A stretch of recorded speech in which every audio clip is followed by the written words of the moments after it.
Budget पर संसद के अंदर और बाहर विपक्ष का विरोध, राज्यसभा में इंडिया ब्लॉक ने किया बहिष्कार। संसद में बजट पर चर्चा हो रही है। इंडिया गठबंधन के सांसदों ने आज संसद परिसर में धरना दिया। विपक्ष का कहना है उनकी लड़ाई जन विरोधी बजट के खिलाफ है। मल्लिकार्जुन खड़गे ने कहा, हम जन विरोधी बजट के खिलाफ लड़ाई लड़ रहे हैं। धरने के दौरान विपक्षी दलों के हाथों में तख्तियां थीं जिन पर लिखा था, हमें भारत का बजट चाहिए, एनडीए का नहीं। समाजवादी पार्टी के नेता अखिलेश यादव ने सरकार पर तंज कसा। महंगाई को लेकर कोई ठोस कदम नहीं उठाए गए। किसानों को एसपी देने के बजाय गठबंधन के सहयोगियों को समर्थन मूल्य दिया गया जो अपनी सरकार बचा रहे हैं। संसद भवन के बाहर चले विरोध प्रदर्शन में कांग्रेस सांसद राहुल गांधी, सोनिया गांधी, अखिलेश यादव समेत इंडिया ब्लॉक के नेता मौजूद रहे। वित्त मंत्री निर्मला सीतारमण ने कल बजट पेश किया था जिसे विपक्ष ने भेदपूर्ण बता रहा है। आज राज्यसभा में विपक्ष ने सत्र शुरू होने के साथ कुछ मिनट बाद ही वॉकआउट कर दिया। हंगामा तब शुरू हुआ जब राज्यसभा में विपक्ष के नेता मल्लिकार्जुन खड़गे ने इसे भेदभावपूर्ण बजट बताया। इस पर वित्त मंत्री और विपक्ष के नेता के बीच तकरार हुई। बजट के दूसरे दिन गिरा शेयर बाजार। सेंसेक्स में आई 600 अंक से ज्यादा की गिरावट, निफ्टी भी 150 अंक गिरा। कल वित्त मंत्री निर्मला सीतारमण ने 2024-25 के लिए संसद में पूर्ण बजट पेश किया, जिसके बाद ही शेयर बाजार में भारी गिरावट देखने को मिली है। वहीं आज भी शेयर बाजार में गिरावट देखने को मिल रही है। सेंसेक्स 600 अंक से ज्यादा की गिरावट के साथ 79,810 के स्तर पर कारोबार कर रहा है। वहीं निफ्टी में 150 अंक की गिरावट है। ये 24,320 के स्तर पर कारोबार कर रहा है। सेंसेक्स के 30 शेयरों में से 19 में गिरावट और 11 में तेजी देखने को मिली है। बैंकिंग और ऑटो शेयरों में भी गिरावट देखने को मिल रही है। आपको बता दें कि इस बार के बजट में शॉर्ट टर्म कैपिटल गेन पर टैक्स 15% से बढ़ाकर 20% किया गया है। फ्यूचर पर सिक्योरिटी ट्रांजैक्शन टैक्स 0.0125% से बढ़ाकर 0.02% कर दिया गया है। ऑप्शन ट्रांजैक्शन पर 0.0625% से बढ़ाकर 0.1% लगाने का ऐलान किया गया है। F&O में छोटे निवेशकों की बढ़ती संख्या और घाटे के कारण सरकार ने ऐसा किया।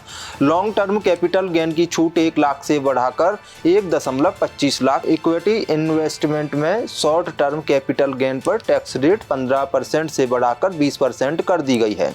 लॉन्ग टर्म कैपिटल गेन पर टैक्स 10% से बढ़ाकर 12.5% करने का ऐलान किया गया है। लॉन्ग टर्म कैपिटल गेन की छूट की सीमा को 1 लाख से बढ़ाकर 1.25 लाख कर दिया गया है। इन्हीं टैक्स की बढ़ोतरी के कारण शेयर बाजार में अफरा तफरी मची हुई है। सुप्रीम कोर्ट ने शंभू बॉर्डर पर यथास्थिति बनाए रखने के लिए आदेश जारी किए। पंजाब और हरियाणा सरकार समाधान तलाशने के लिए समिति बनाई। सुप्रीम कोर्ट ने आदेश दिया, अंबाला के पास शंभू सीमा पर यथास्थिति बनाए रखी जाए। शंभू बॉर्डर पर किसान 13 फरवरी से विरोध प्रदर्शन कर रहे हैं। अदालत ने पंजाब और हरियाणा की सरकारों को चरणबद्ध तरीके से बैरिकेड हटाने का काम शुरू करने का निर्देश दिया है।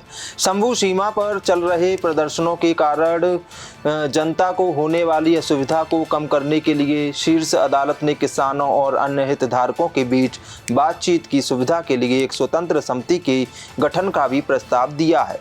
समिति को किसानों की मांगों के लिए उचित और इसमें शामिल सभी पक्षों के हित में व्यवहारिक समाधान तलाशने का काम सौंपा जाएगा। इस काम में तेजी लाने के लिए सुप्रीम कोर्ट ने कहा, पंजाब और हरियाणा सरकारें 1 सप्ताह के भीतर संभावित समिति सदस्यों के नाम प्रस्तुत करें। यदि राज्य उपयुक्त सुझाव देने में विफल रहते हैं तो अदालत समिति में उचित व्यक्तियों को नियुक्ति करने की जिम्मेदारी लेगी। बता दें, संयुक्त किसान मोर्चा, गैर राजनीतिक और किसान मजदूर मोर्चा द्वारा इस घोषणा के बाद किसान दिल्ली कूच करेंगे। हरियाणा सरकार ने अंबाला नई दिल्ली राष्ट्रीय राजमार्ग पर बैरिकेड्स लगा दिए थे। इससे पहले 12 जुलाई को शीर्ष अदालत ने संबंधित मामले की सुनवाई करते हुए हरियाणा सरकार से बैरिकेड हटाने को कहा था। एशिया कप के सेमीफाइनल में पहुंची महिला भारतीय टीम नेपाल को 82 रनों से हराया। कल एशिया कप में भारत बनाम नेपाल का मुकाबला हुआ, जिसमें भारतीय टीम ने पहले खेलते हुए 178 रन बनाए। आपको बता दें कि यह भारत का महिला एशिया कप 2024 के ग्रुप स्टेज का आखिरी मुकाबला था, जिसमें पहले बल्लेबाजी करने उतरी महिला भारतीय टीम की सलामी बल्लेबाज शेफाली वर्मा ने जमकर रनों की बारिश कर दी। उन्होंने 48 गेंदों में 81 रनों की पारी खेली। शेफाली ने दयालन हेमलता के साथ मिलकर 122 रन की ओपनिंग साझेदारी की और भारत को एक विशाल स्कोर तक पहुंचाने में योगदान दिया। इस विशाल लक्ष्य का पीछा करने उतरी नेपाल की टीम भारतीय गेंदबाजों के सामने ताश के पत्तों की तरह बिखर गई, जिसमें 7 बल्लेबाज तो ऐसे थे जो 10 रन का आंकड़ा भी पार नहीं कर पाए थे।